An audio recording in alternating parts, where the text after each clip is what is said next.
What does it mean to wake up? When people say that there was a great awakening, or that when they had their spiritual awakening, what does it mean to have a spiritual awakening? A full-blown spiritual awakening. Have you ever heard of something called lucid dreaming? Lucid dreaming is when you wake up inside of your dream. While you're asleep, while you're dreaming, you wake up inside of the dream. You become aware that you're dreaming. You say, I am dreaming. I am in a world of illusion. And then, once you realize that you're in the dream, once you realize that this is just an illusion, you start to think of the possibilities. You're like, dang, that means I could do this or I could do that. And at the suggestion, the dream world begins to morph and change in certain ways. And you're like, whoa. From this possibility, now you realize you have a choice in what happens. So you begin to play around with the possibilities and the choices in your dream. And you begin to manipulate the dream world to exert more control. You have a lot more control in manifesting the experience of the dream. Okay? So this is what happens. You begin to just think about things, and they start to happen in the dream.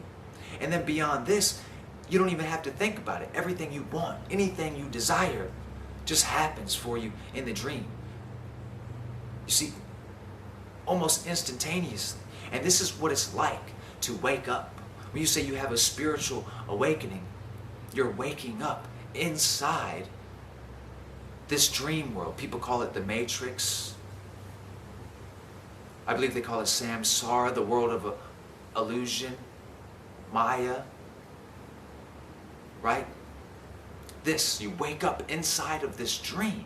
Once you realize it's a dream, then real life becomes more dream-like. See? You begin to realize that you have much more power than you ever realized before when it comes to directly influencing the experience of the dream. You begin to be able to make changes and affect it. You begin to realize that you are the cause of what's going on and not just partaking in the events that randomly transpire around you. You see? So you begin to stop thinking that the dream is happening to you, and you realize that it's happening for you and because of you. That's what it means to wake up, or to begin to wake up. You begin to realize that you have much more of an influence over reality, and when you realize this at certain levels, reality itself turns into the dream. What's going on, everybody? Welcome back to the channel. I appreciate you stopping by, spending some time with me today.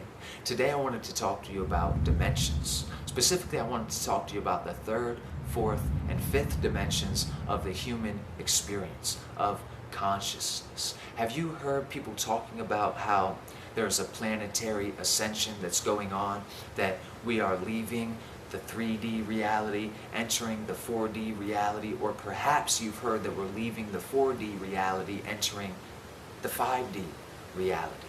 Have you ever wondered about what this means? That's what I want to talk to you about. Okay? But I have to tell you this up front. These dimensions, they're not separate locations or destinations in time and space. These are perceptions, perspectives, a way of understanding the world experientially. Okay? So a third dimensional perspective is basically you see what you get, that it is what it is. Okay? A third dimensional reality, the third dimension, is the dimension of illusion. And oftentimes it's centered around the greatest illusion of all time, identity. Often a person who is living from a third dimensional perspective has no thoughts of their own. They have no ideas of their own. They're unable to interpret reality for themselves, so they have become completely reliant on external sources of information. So they're basically, essentially indoctrinated to whatever belief or thought system or worldview they find themselves in, the culture often, right? So they believe in the history of the world as taught in the history books, in school, through university, the common theory, what everyone says, the mainstream. This is what they believe in a third dimensional thing. But because a person in a third dimensional perspective has no way of interpreting their experience for themselves, everything is an illusion to them. Who they think that they are is an illusion. Because who they think that they are is who they've been told that they should be, or who they have been told that they are. You see what I mean? It's almost like the world has a predestined plan for you from the moment you're born. You're selected and put into like a class or a caste system, and you're going to be stuck here forever, and that's just the way it is. Some people are born rich, some people are born poor, and you got to work hard. From the third dimensional perspective, the only way to get things done is physically, is to go out and do it, to do stuff. You see?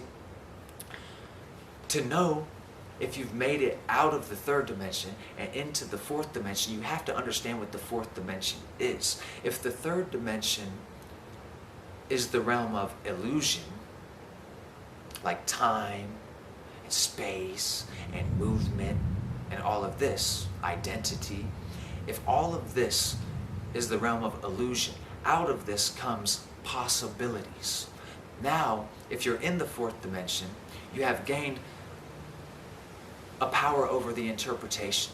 You see that not everything is what it seems to be, and that a lot of the things you grew up believing in were lies. This is the fourth dimensional mind state. The fourth dimensional mind state switches from that of a third dimensional mind state of material gain, like that success comes through money and possessions, to a fourth dimensional mind state of knowledge is power.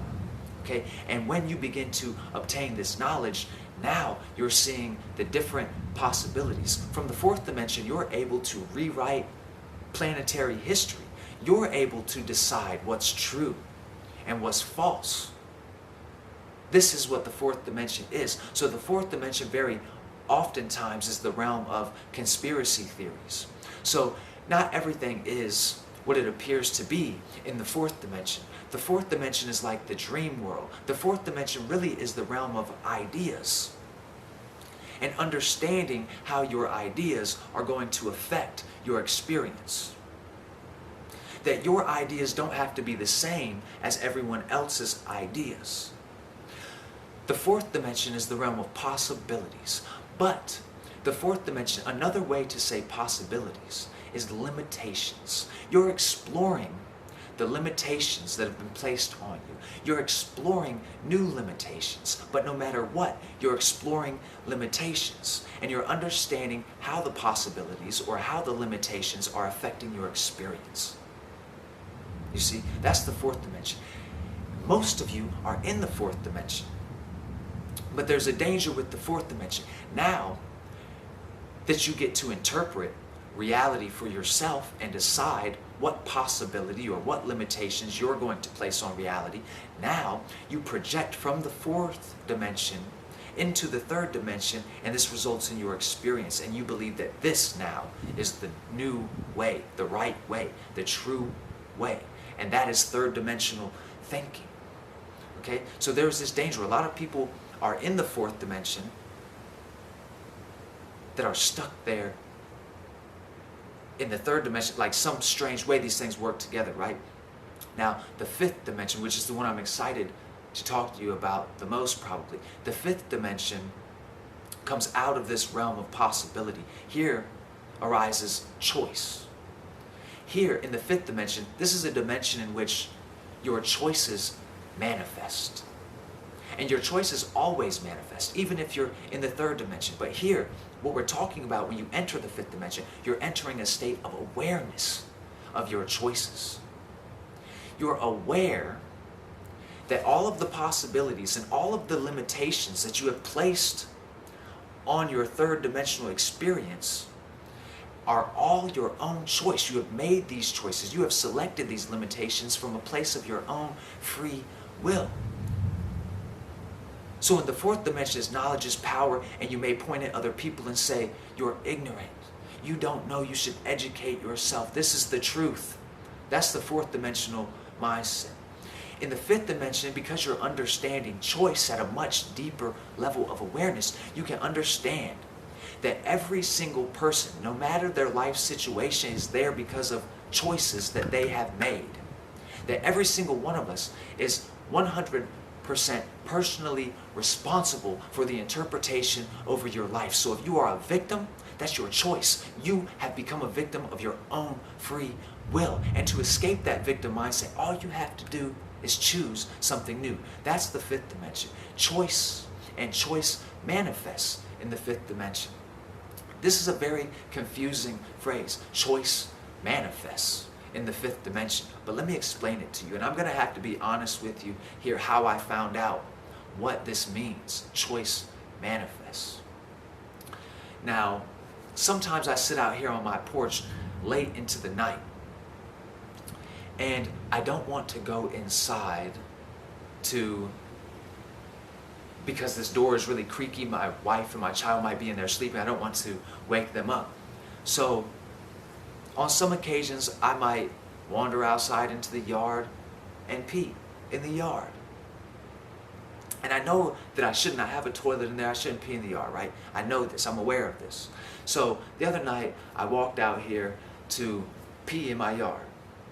And while I'm doing this, while I'm peeing, I'm thinking to myself, choice manifests. What does this mean, this phrase, choice manifests in the fifth dimension? I asked that question to myself while I was urinating in my front yard like some sort of animal. Now, as I turned around to walk back to my front porch, all of a sudden, my left leg, my left foot started burning like it was on fire. I was standing in a fire ant pile while I was peeing in my yard, and it was like instant karma. It illustrated to me what it means that choices manifest. You see what I mean? This is called karma. That's why a lot of people, when they talk about the fifth dimension, they tell you that the fifth dimension is this place of love and acceptance and compassion and things like this. That's not necessarily true. The fifth dimension is the dimension of choice and understanding how your choice manifests your experience. So it's important, because it centers around karma, what you put out is what you get back. It's important, it could be good advice to focus on being loving, being accepting, being compassionate, living in a way that is harmonious with the planet, evening out your karma. That's the fifth dimension, is understanding that. Okay? Now, to say, have I made it out of the third and into the fourth, or have I made it out of the fourth and into the fifth? This is actually an absurd question, because you're actually existing in every single infinite dimension simultaneously. Right now, you are making decisions in every single dimension. The question is, are you aware of it? How aware of it are you? So in the fifth dimension, choices manifest. Okay? So you go from a third dimension where you have to do everything, and you begin to understand how your choices, what you choose, is greatly influencing the results. Beyond the fifth dimension, the sixth dimension is the dimension of thought. Because now that you have made choices, you're able to think and process. The sixth dimension is a dimension in which your thoughts manifest. Exactly what I would explain to you when I went out there, I peed in the yard, and I asked the question. The thought arises. What does it mean when choice manifests? What does this mean? Then my thought manifested in reality when I found out what it means by being repaid by Mother Nature with the ant bites on my foot for peeing in the grass. You see what I'm saying? And I know I'm just being blunt. I'm being real honest. You know what I mean? I feel a little ashamed of it, admitting it, that I peed in the yard on camera, but whatever. You know what I mean? Hey, it is what it is. Anyway, you see? Now, this is how thoughts manifest. You can have a thought and it manifests. This is always happening. then once you become aware of it, now you have a choice. You see how the fifth dimension of choice plays into this realm of thought? Now, out of thoughts, where thoughts manifest, above this, the next dimension is desire. This is where your desires just manifest. You don't even have to think about it. And this is how it's happening. All of your desires are manifesting. Everything that you're experiencing are a result of your desires. Or your desires, you could say, your beliefs. You can only desire what is within your beliefs. You see what I'm saying? So all of these dimensions are working together. You're existing in all of these dimensions, making choices in many different ways that all result in the experience, the formation of your life. You see what I'm saying? Anyway, this is real basic stuff. We'll get more into it probably, in a later video. Anyway, let me know what you think in the comments of this. Did it make sense? Anyway, until next time, I hope you continue to free your mind.